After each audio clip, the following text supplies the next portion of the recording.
Dukra parvažiavusi iš Nidos pasakė, mama, tau ten reikia būti. Sekančiam kurse jau buvo ne jaunimo kursas, o suaugusių, aš tenais buvau.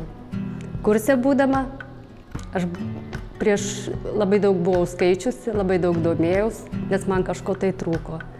Aš katalikė jau į bažnyčią, bet aš negavau to, ko man reikėjo.